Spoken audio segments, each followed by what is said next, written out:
What's up, everybody? We are coming at you live from Kim's apartment. But I wanted to get on here and we wanted to start out this Educate, Empower, and Evolve series that we are starting and just really get some good health and fitness free information out there for you guys. So this one's just gonna be a general Q&A. A lot of you submitted questions and Kim and I are just gonna go through them. So we're gonna get started here with Kim has the first question. So what is the best cardio for fat loss? So we're just kind of gonna go back and forth. We'll make this conversational. I'll throw in my 2 cents. And again, this is just from my personal experience. A lot of my answers are just gonna be from what I do personally because that's all that I know. So first question, what's the best cardio for fat loss?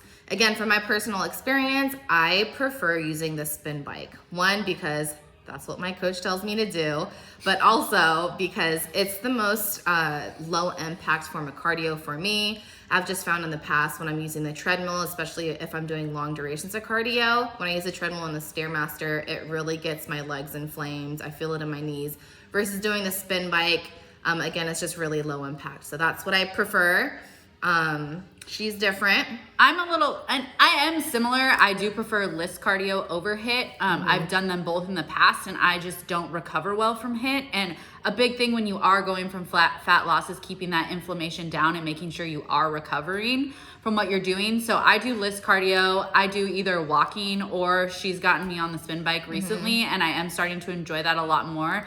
But even just walking outside, I mean, I think a lot of people discount walking for how beneficial it can be. Just move. So yeah, and she brings up a good point. I do steady state cardio right now, so I'm not running, I'm not trying to exert a bunch of energy. It's just steady state for a few minutes on the spin bike. So yep, next question. All right, best way to grow the glutes. Now, like a lot of these, like Kim mentioned too, it's gonna be very dependent on you. So for me personally, the exercises I really like are Bulgarian split squats, front elevated lunges, and then dumbbell sumo squats, just with like a really good contraction at the top. But the most important thing for me for like growing glutes is really getting that mind muscle connection and making sure you are feeling it in the glutes, making sure you're not feeling it more in the quads, your hamstrings. Like if you're going to grow your glutes, you want to feel it there. Don't just do the best exercise you see some fit influencer doing on Instagram and their glutes look amazing, because that might not be the best exercise for you and your biomechanics. Right, and I couldn't agree more. Also hip thrusters, and one thing that we're talking about, being bikini competitors, always talking about how we can hit our glutes, it's getting those activations. And so before, if I have a leg day that's glute focused, getting my activations, getting my glutes nice and pumped, getting that blood flow in there, and then going into the working sets, you just feel harder contractions that way. So you want to wake those muscles up as best you can before you hit it hard. And progressive overload, like lift heavy, but don't lift so heavy that you're feeling it in your lower back over your glutes, but making sure you're keeping that activation and lifting heavy. You can use the bands for activation, like she said, and just to add a little bit of emphasis, really helping keeping your knees out and doing burnouts, but just doing banded glute hip thrusts at a light weight, those aren't going to grow your glutes. Right. We can go on and on about that one. So. All right, next question. What post-workout carbs should I eat? So again, this is just from what I do, just in the last few months, what I've done. I love my dry cereal. So my post-workout carbs right now, it's been Crunch Berry. Sometimes it's Life cereal. I look at cereal that's low in fat, and I pick cereal because it's the fast digesting simple carbs that I want, especially right after you've just, burnt yourself out and tore up your muscles in the gym. You want those fast acting simple carbs.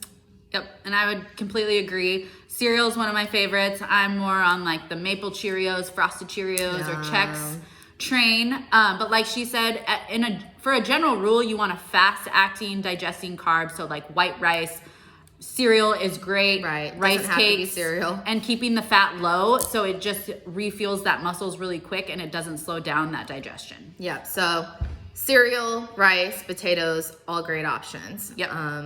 Next question: how many days do you rest?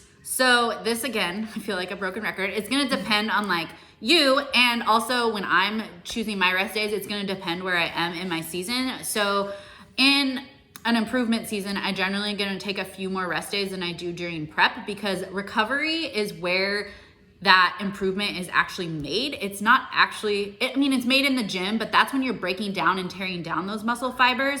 The growth actually happens in the recovery. So recovery is just as important as kicking your ass in the gym. So in improvement season, I generally take 3, and then during prep, because more movement is going to help you burn and make a bigger calorie deficit without having to bring the food so low, I'm taking usually 2, but at least 2 at any time during the year. Right. And right now I'm taking 2 rest days. Last year I was taking 3. But also one thing to take note of, because I know some of you guys want to be in the gym every single day. Like when you're training hard, you're hitting it hard, you should be waiting for that rest day. Yeah. You should be feeling like my body needs to recover. I can't wait for this rest day, just as equally as you're anxious to get into the gym and train hard. Yeah, and I mean, I think we've all been there. We go hard or go home, no rest days. But like I preach so much with my clients and anyone's, like, take your recovery seriously. You're going to put yourself in a worse position if you don't. I could go on and on about that though. All right. Best workout split. Best workout split. So I typically, my training doesn't change too much. But again, for me personally, from last competition season, the feedback that I got from judges was you need to grow your glutes. So with that being said, I have an extra glute day. It says, the question is best workout split. One thing to also consider, we're bikini competitors, so you may not need to hit your glutes that many times. If you're on a strength training program, obviously that's gonna look different. For bodybuilders, if you're trying to work a certain muscle group, of course you wanna hit that a little bit harder. So just, prioritize where you're trying to grow, be intentional with your split days. Don't just do the same split as, the guy next to you. It should be different. Exactly. And again, bringing up the recovery, like choose your split based on how you're recovering too. So for me, during improvement season, I do kind of break it out by body part. So I'll have, and I am, again, a bikini competitor. So glutes and shoulders are the main focus of my lifts. Well, they will be when I get back in the gym after surgery. So I will be hitting glutes 3 times a week, shoulders 2 times, and then just 1 day for back for maintenance. But during prep, because the recovery is a little bit lower, my coach has me go into a little bit, I wouldn't say full body, because again, it's very focused on shoulders and glutes, but I am hitting glutes almost every day, but the volume is based out across the week versus just like breaking it down one day and just like hitting it really hard. So that way I'm able to hit those heavy lifts every time and increase that volume versus not being able to lift as heavy on my Bulgarian split squats because they're at the very end of the lift and I'm so taxed. I'm hitting the hip thrust on Monday, maybe the Bulgarian split squat on Tuesday, and it's more of like a full body style. Right. Okay. We just did the best workout split. How much cardio do you do? So again, it's gonna depend. Right now, because I do enjoy and because I am doing such low impact cardio, I enjoy doing it. And because I'm not able to train, because I did just recently have surgery, I'm still doing 30 minutes a day. When I'm in prep, obviously that gets much higher. But again, like I said earlier, if your goal is just to like maintain or a little bit of fat loss, do not like downplay the value of walking. Just get up and move. Park a little bit further in a parking lot to walk into the store. Take the stairs. Take your dog on an extra walk. Don't think you constantly have to be on the Stairmaster or sprinting on the treadmill and dripping sweat in order to count it as cardio. Right. And so thinking, okay, how much cardio do you do? Well, what are your goals? If your goal is fat loss, and let's say you're someone where you just have a busy week and you need to prioritize one thing over the other, like I'll always prioritize training and weightlifting for any of my clients. Cardio is usually like the last thing that I add in at the end. But like she said, just be active, stay busy. For me right now, so my definition of a lot is doing cardio every day. That's a lot, and I'm doing more than half an hour right now. So It could be different for everyone. If I have a client that's training for a marathon, obviously they're going to be doing a lot more cardio. So just thinking about your goals. If it's weight loss, prioritize your weight training. And cardio will just be that one little extra thing that you can throw in, just to create a little bit more of a deficit. Yeah, exactly. All right, next one, top 3 supplements. So my top 3 supplements, supplements, root word being just you're supplementing something. So it's to bridge the gap that you're not getting from food. So always prioritize food over everything. So let me just say that first. But I would say protein, EAAs, your essential amino acids, and your glutamine. Those are my top 3. And the only other one I would change, I would say EAAs, I'd say glutamine, because also glutamine is great for recovery, but it's also great for your gut. And digestion, you are what you digest. You aren't what you eat. And then the last one I would say is creatine. It's the most researched supplement out there. I know a lot of girls freak out about it because it does say that you retain water from it, which you can, but all of that retention is going to be in your muscles. And once you get on that regimen of 5 grams a day, your weight is going to be based on that, and so you're not going to see that fluctuation as much. All right, how long are your workouts? So this is going to depend on what I'm training that day. I would say they vary from 45 minutes to 90, and those 90 minutes are leg days, and they're heavy days. So I'm taking longer rest periods. I also have a longer mobility routine in the beginning, and making sure I'm getting those good stretches and activations before I go out on the floor. And again, a lot of these answers are just going to be, it depends, right? So how long are your workouts? For me, it depends on what I'm training. I personally have a coach, and he gives me a program, and I'm done when I'm done with whatever's on the program. Is kind of how it goes. And so it really varies. Some days are longer than others. Obviously, some are shorter. I don't time myself necessarily, but again, it depends too on what part of my season am I in. Am I deep in prep? Am I off season? What am I trying to accomplish? What are my goals? Well, and again, how are you feeling that day? Some days you may need longer rest periods so you can feel good and avoid injury. So don't put yourself on a time limit, but also don't be in the gym for 4 hours. Right, longer is not better. So let's clarify that. At some point, you're doing yourself a disservice. Yeah. All right, and speaking of warm-ups, what do you do to warm up?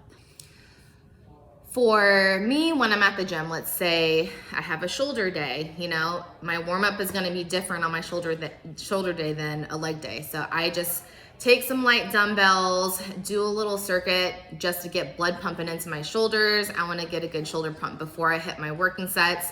My leg day is the same thing. So we talked about, glute workouts. I want to get my glutes pumped up. That's my warm-up. I don't necessarily do static stretching and things like that. I really think that a dynamic warm-up focused around what body part you're hitting is going to be most effective. Yeah, I was going to bring that up too. Do not static stretch before your workouts. That's going to elongate the muscle, and you're more prone to injuries at that point. The dynamic warm-ups, and dynamic is a moving stretch versus just holding the stretch. Right. That's going to get your body warm and the blood flowing. Save the static stretching and the foam rolling for after your workout. And a warm-up doesn't necessarily mean it should be super light, easy on you. You're trying to get that muscle pumped Firing, up. yeah, exactly. And this wasn't a question, but I think this is a good time to bring it up. Cardio pre or post workout, you could do 5 minutes to warm up, but don't be on the bike pumping around for 20-30 minutes, because you're going to exert your energy there that you could be exerting on your lift. Totally. Save your cardio for post workout, or completely separate them. For sure. Yeah, good point. All right. How long does it take for you to get lean? And we combine this with another question. How long do you prep? So how long does it take for you to get lean? How long do you prep, Danielle? Well, it's going to depend. Where did I start? This is my least favorite question. Because my last prep, I was coming off of a 3-year off season, which I needed to take, and I needed the growth, but I also had to lose 30 plus pounds. This time going into prep, hopefully I'll only have to lose 10 or so. So it's going to depend. And it's also going to depend how lean do you need to get for your division? It's gonna depend on what division. Like we're both bikini, like we mentioned. They don't want striations. They don't want big veiny arms and legs. So we don't necessarily have to get as shredded as like a figure or a women's physique competitor would. So it's really gonna depend on your division as well. When people ask me this question, I never know how to answer it because yes, it depends. One, what my starting point is, you know, Muscle density. Yeah. and sometimes too, like losing 10 pounds one year versus losing 10 pounds another year, those might be two different things. Your body composition might be totally different. So, I mean, we'll see how it goes for me this year, but I do prefer to take a long prep. I just know for me, my body is slower to respond. It's funny thinking about like our first preps, you know, and how short I used to prep. Like longer the better. Because our body doesn't know what we were doing at that point. Bodies are smart. Crash diet. Yeah. And I will echo that too. Like I preach long preps too, because then you're able to do things like diet breaks and refeeds, and you don't just have to crash diet for months on end. And at that point, you're going to be at a worse spot afterwards and potentially rebound even harder. Yeah. Give yourself extra time. And I would even suggest like not picking a show until like you feel ready. You don't have to pick a show right at the beginning of prep. You could have a goal, but adapt with that as your body's. No, exactly. Yeah. Be adaptable because the show and the stage is always going to be there. So, you know, if you're wanting to prep too, like if you're a first time competitor, I will also say though, it's try to pick a show so that you have something to mentally, you know, fix your eyes on. But yeah, be adaptable. If, you know, you're 6 weeks out and you're just not where you want to be, push it out more. Give yourself more time. Definitely. Longer the prep, the better. And we're definitely on the same page with that. Yeah, love that. All right. Okay, so this is for all the ladies, so sorry, men. Do you change your nutrition or training around your menstrual cycle? And that is such a good question. So again, for us, being competitors is one thing versus you're in the gym just for your general health. As a competitor, I will say no, I don't change my training around my cycle. I like to have a structured program because on those days where we do feel bloated, we do get fatigued, and we aren't feeling 100%, having a structured program is going to keep you accountable. So you do show up for yourself. You do give it 100%, and you do continue to push even if you don't feel like it. On that note, if you're not a competitor and it's, again, you're in there just to get healthy, listen to your body. You know, listen to your body, prioritize your nutrition, and be unwavering in your nutrition. But if you're needing that recovery day and you have some crazy cramps, you know, take a rest day. Because again, you're going to do yourself a disservice in there if you're in there for the wrong reasons. And like she said with nutrition, like keep that in check. I know a lot of girls get like cravings. If you're hungry, you can eat more, but make sure it's good food that are fueling your body right, not just going to McDonald's and eating a crap ton of chocolate because that's what you're craving. And be honest with your coach. Make sure you tell them that that's what happened, or that you did overeat, so that they know if your weight fluctuates, they're not making these big adjustments to your plan. They're just like, okay, get back on those original macros that we had you on. But the biggest thing is listen to your body. And I can't help but think with a lot of these questions that people are asking, this is why it's so helpful to have a coach. Even as being coaches ourselves, we have our own coaches. Because it's so easy to be hard on yourself, to be overcritical, to overtrain, to undereat. Like I need an objective eye to tell me what I'm doing and to tell me what's best for me in that place. So yeah, have a coach, and just, you know, one less thing you need to think about and worry about. Because generally the qualities that make you a great competitor also can make you a bad competitor, because you have that competitive edge and you want to go harder. But especially in this sport, that's not always necessarily the better answer. Right. Great question. All right. Okay, we've got 3 more. They're going to be pretty quick though. So how to build confidence in the gym. And I know this is going to sound kind of dumb, but just get in there. Because honestly, how do you build confidence in anything? The more you do it, the more confident you become in it. Right. But you could, I would suggest, like, maybe watch some videos before you go in so you know how to, like, use the equipment. Have a workout written out so you have a plan so you're not just walking around kind of looking feeling lost. Right. Talk to people, reach out to people on Instagram. Like, we have social media. That's how I've met so many people in this industry. Yeah, and ask for help and come to Body Shop. Right. And then, of course, don't compare your journey with someone else. Yeah. That is going to be the biggest killer to your confidence. You can't compare yourself to someone else. And sometimes you go into the gym and it can be really intimidating. Everyone looks like they know what they're doing, but we're all trying to figure it out. So yeah, don't compare yourself. Get on a program. Keep yourself accountable to the program. And just don't overthink it. Like she said, just get in there. Don't overthink it. And don't constantly be thinking about how far you need to go. Like, look at how far you've already come. Right. Because, like, just pat on the back for being in there. Right. Okay. And then how do you not get in your head when you're waiting for the results to come? So this kind of piggybacks off of the last question, right? So how to not get into your head. One thing, I feel like a lot of times people get discouraged when results do feel really slow. So for me, it's if you think so far ahead, like if you're trying to lose 30 pounds and you're like, oh, this is going to take so much work. This is going to take so much time.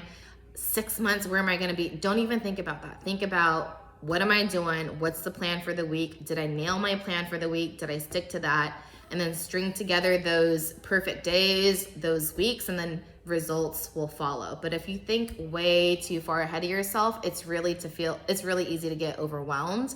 And then of course it's easy to get discouraged. So take it day by day, nail the plan. And there's so many ways to measure progress, to measure results. It's not just the scale. I feel like people that say waiting for results, like what are the results that you're waiting for? You're just waiting for the scale to go down. Who knows how long that's going to take? There's ways to measure strength, your energy, your digestion, you know, how you feel, how your clothes fit.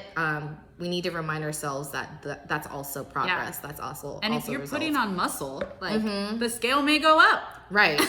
Right. Exactly. Yeah. And that, I echo everything she said, but that's another thing too. Like, take progress photos. Like, that's why it's so cool too to look back at your journey. Like, I would probably be pissed if I got on stage the same weight that I was the last time I prepped, because then that means I didn't do my improvement season right. But it's so cool to look back because body composition has changed so much. Right. So keep those photos. As hard as it is to take those starting photos, take them, because it's so cool to look back. And remember that changes, like she mentioned, they're not always physical. They can be mental too. Like, think about how far you've come as far as confidence in the gym, or mentally, how you look at food, or how you think of food as food is fueling my body versus like food is good, food is bad. So there's so many different ways to measure results. And I've had people too, thinking about it, where I've had clients, you know, the weight's moving slow, and they'll text me and be like, I'm so proud of myself, because normally I'd get frustrated that the scale's not moving, but I don't feel discouraged and I'm sticking to my plan. And that's also a win. Because again, it's so easy to just throw your hands up when progress feels slow. Just sticking to it and keeping on, you know, that's a win. And again, having a coach, because like when progress is slow, as long as my coach is like, nope, you're looking good, then I'm like, stick okay, to it. I'm like, all right, yeah, right. So yeah. And then the last question, and I've been avoiding it because this question has come up a few times. When is the new equipment coming? If you guys have been at Body Shop and been Body Shop members, you know that we bought new equipment a long time ago, and we keep saying it's coming, and we can actually say it's coming today. Today is, what's the date today? The 20th. The 20th. Thursday. It is. I think it's the 20th. It was in Arlington, Washington earlier today, so it should be there any time. So if you're a member, get excited. If you're not, come in, try it out. We are super excited, and that is all the questions we have. So that is episode 1. Episode 2 will be a recording of the seminar we are having on the 30th. It's a health and wellness seminar. We will both be talking along with a few other trainers. There'll be topics on training, nutrition, some progress killers you may not be thinking about, and then some awesome tips on how to balance family and fitness. And then we'll actually get you guys on the equipment. So if you're looking to build confidence in the gym, that's a great way to do it. And then we're going to be doing 2 episodes a month on different topics. So if you have topic requests or anything, please send those in. If you have any other questions, also put them in the comments. We will respond to those, and make sure you like and subscribe, and we'll chat with you guys soon. Thanks and for say joining. hi to us in the gym too, if you see us. Yeah, of course. So awesome. All right. Thanks, guys. Bye.